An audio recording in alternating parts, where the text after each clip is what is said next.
Alam niyo guys, ako'y napapagkamalan na ako daw ay 16 anyos lang. Pero sa tunay na buhay ho, ako ho ay magto-24 na this year. 24 ka na ga? Oh ho, na anong tingin niyo sa akin? Akala ko iki 21 pala ang.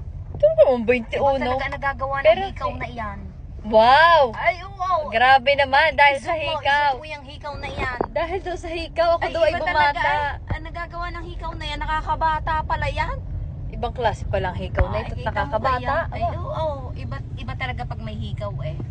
At saka ang haba ng aking... Nakakaganda ng pagkababae. Ano nakakaganda? kahit ang Nakakabata. kahit ang outfit mo ay basic lang, pero pag nakahikaw ka, ang ganda talaga. Ibang dating. Hubarin mo yan. Nagkuhubarin na. Ako muna magsusuot. Dahil pampabata. Nasa yellow basket mo yan. Oo, nasa yellow basket. Ilalagay ko At sa alam niyo ba, tinan niyo, ang haba na ng buhok ko. Baka gusto mo lamang ipakita ang pang-spray mo sa buhok. Hindi, alang, inay, madali naman Adi ka nagaganda. na. Okay, oh. Totoo mo yung pinagmamay na, pero kabango Aray. nga niyan. Meron ho kasi akong ginagamit at nung inay ayaw naman hong bibili ng kanyang. Gusto ho niya yung lagi kaming hati. Tagapilit para Are ho ay yung Grace and Glow. Tama ka, Grace and Glow, Pwede tama. yan sa wig kaya. Huwag na naman sa wig at nasasayang ang bango.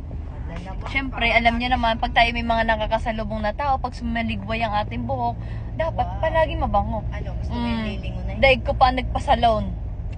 Sa tunay. Daig ko pa nagpasalon sa amoy nito. Ang bango nga niyan. Kagabi nga natulog kami, sabi ng papa mo eh, ang bango ng buhok mo.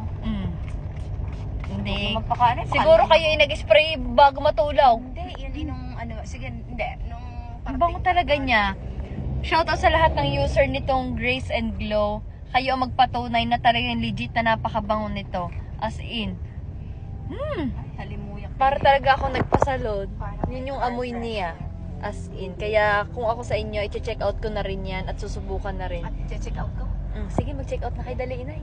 O sa akin namang yellow basket. Oo, isang pa.